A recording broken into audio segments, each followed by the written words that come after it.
Why does God love us? Good evening and welcome to Clinch River Baptist Church's evening devotional. I'm Christopher Enix, the student pastor at Clinch River.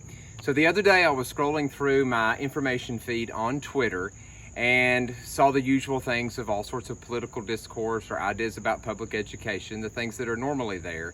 And then all of a sudden I came across a post by a fellow young minister who was just simply asking his readers to post a line from one of their favorite Christian songs. It was a very sweet and refreshing break from kind of this otherwise very divisive rhetoric that was happening on Twitter and maybe just the information overload that was there. But there was one verse that I read in particular among the many people who had responded that really caught my eye. And it goes like this: "Could we with ink the ocean fill, and were the skies of parchment made, were every stalk on earth a quill, and every man a scribe by trade, to write the love of God above would drain the ocean dry, nor could the scroll contain the whole, though stretched from sky to sky." And those words were penned by a gentleman named Frederick Lehman nearly 100 years ago. But why does God love us?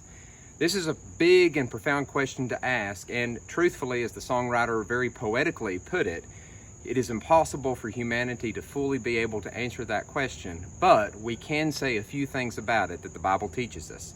First of all, God loves us, but it certainly isn't because we deserve His love or even that we're lovable. The Bible reveals to us that we all have a fallen nature and sin has corrupted us. But let's be honest, we really don't need the Bible to teach us that.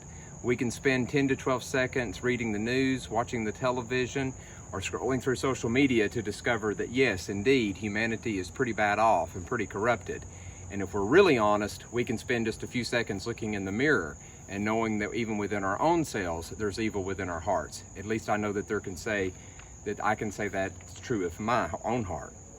But John tells us in his gospel, we have come to know and to believe the love that God has for us. God is love, and whoever abides in love abides in God, and God abides in him. This tells us two things. One, God is love. He doesn't just love or have loving qualities. He is love. It's who he is. He can't not love you. Secondly, John is writing to Christians in this letter, to believers, and he writes that they have come to know and believe in God's love. This reveals to us the personal relationship God has with us. He's intimately and lovingly involved in every aspect of our lives. And this isn't a squishy, syrupy, sappy kind of love. It's unconditional. It's sacrificial love. It's a love that sent Jesus Christ to the cross at Calvary for you and for me. Paul says God shows his love for us, and that while we were still sinners, Christ died for us. So regardless of whether you have made a decision to follow Christ or not, you need to know this: God loves you, and his love has no beginning or end. And you can experience this love personally from the God of the universe, the God who created you. And among other things, this personal, loving, and intimate relationship that God has with the people that choose to follow him is what distinguishes Christianity from all other worldviews. Why does God love us? Why does God love us? Because God is love. It's who he is. Thank you so much for joining us. God bless you. Have a good evening.